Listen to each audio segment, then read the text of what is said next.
friends. Welcome to Mr. English Builder. I am Max. In today's episode, I will teach you practical tips to sound like native speakers. I will also teach you short, simple phrases that native speakers use every day. These are real phrases used in real life. This episode is not just about learning, it's also listening practice. You can listen, understand, repeat, and speak with me. It will help you sound more natural and confident in English. Let's get started. So let's begin with a question. What does it really mean to speak like a native? Many learners believe it means speaking with perfect grammar, using advanced vocabulary, or sounding exactly like someone from the UK, the US, or Australia. But the truth is, that's not what it means. Speaking like a native does not mean using big, difficult words. It does not mean speaking very fast. And it definitely does not mean losing your own voice or your own identity. To speak like a native means something much simpler. It means speaking in a way that is natural, relaxed, and real, which means not like a textbook, but like a human being. In fact, many native speakers do not speak perfectly. They make small grammar mistakes. They stop and restart their sentences. They use simple, short phrases. They often speak in an informal way, and that is okay. What makes their speaking sound native is not perfection.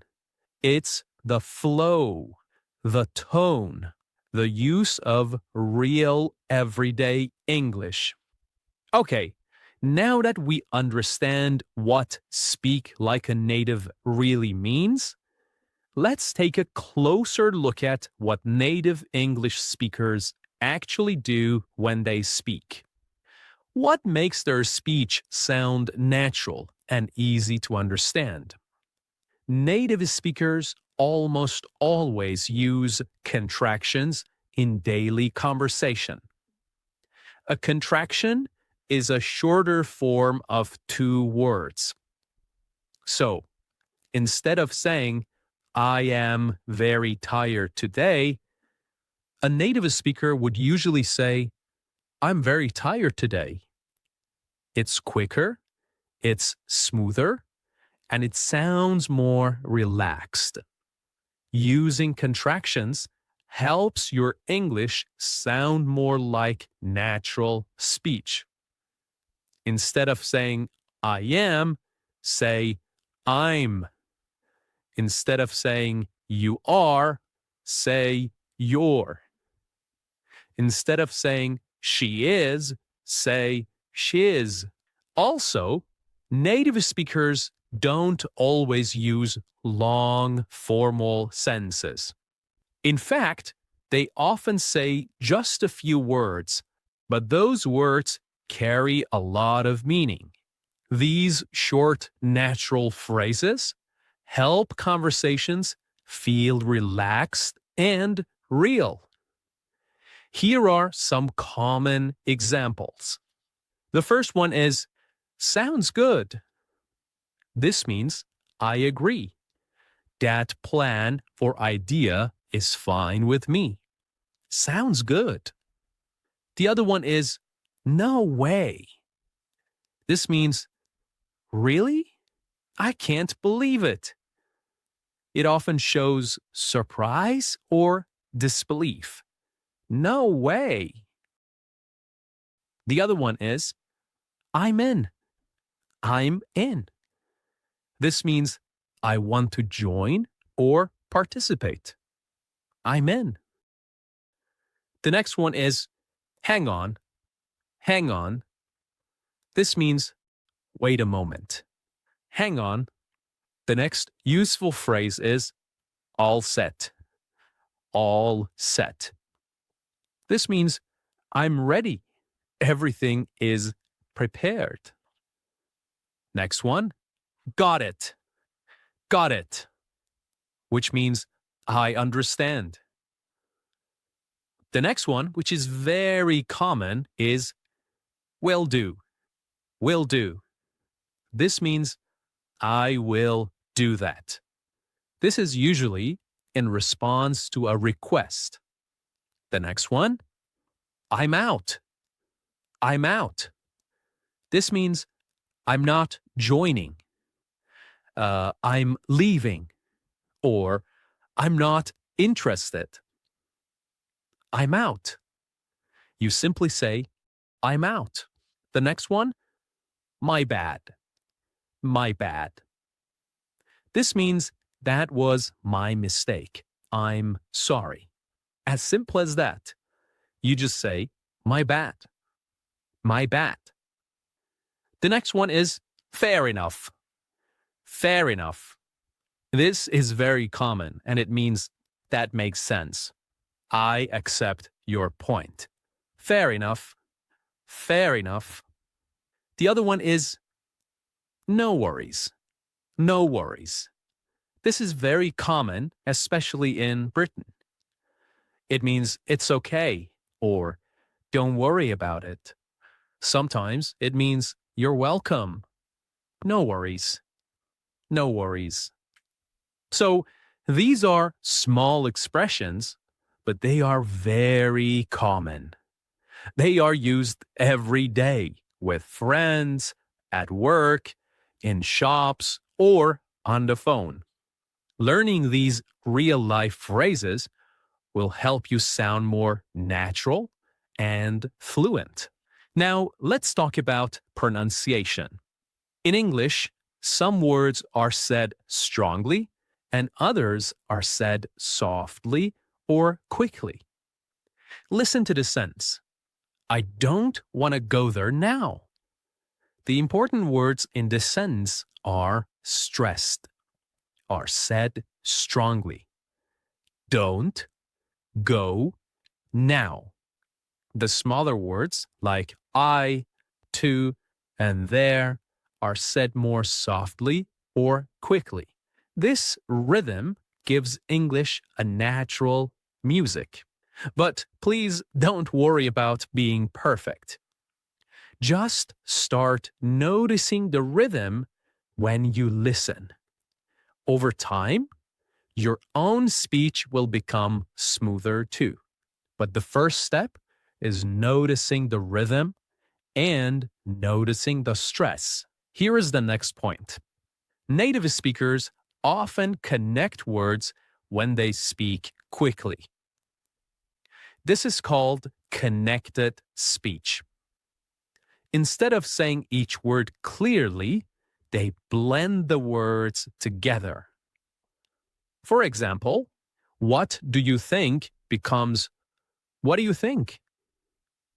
I'm going to go now becomes I'm going to go now. I'm going to go now. You don't have to speak like this right away, but it helps to recognize it when you hear it. And when you're ready, you can try use connected speech to make your speaking sound more fluent. Here's the next point. Native speakers use language that fits the moment. They don't speak like a textbook. They speak like real people with real feelings. They say things like, it's up to you. It's up to you, which means you decide. Or they say, I'll catch you later. I'll catch you later, which means see you later. Or, that's not my thing. That's not my thing, which means I don't like it. Or they say, you nailed it. You nailed it, which means you did it perfectly. Learning these everyday phrases helps you sound more like a native speaker, and it also helps you understand them better when you listen. So, what can you learn from native speakers? Here is a quick summary. They use contractions like I'm, shiz, there. They speak in short, natural phrases. They use rhythm and stress to guide the meaning. They connect words when speaking quickly. And they use real life expressions, not just formal grammar. Start by noticing. Start by listening. And then, little by little, try these habits in your own speaking. At a store, you can say, I'm just looking, thanks. How much is this? Do you have this in a medium? At a cafe, you can say, can I get a coffee to go? Can I get a coffee to go? Or, I'll have a latte, please. On the phone, you can say, can I call you back? Or, sorry, bad connection. Or, let me put you on speaker. Let me put you on speaker. But here's the key, my friend. You should start slowly. Write these phrases down, read them out loud, practice them until they feel familiar. Great job today. You didn't just listen, you practiced real English. These short, natural phrases are what native speakers use every day. And now you can use them too. You can notice them in what you listen to. Remember, the key to sounding like a native speaker is not using big words. It's using real phrases in real situations with real emotions. If you enjoyed this episode, go back and listen again. Shadow the phrases. Pause. Repeat. Make them part of your daily English routine. This is Mr. English Builder, and I am Max. Bye for now.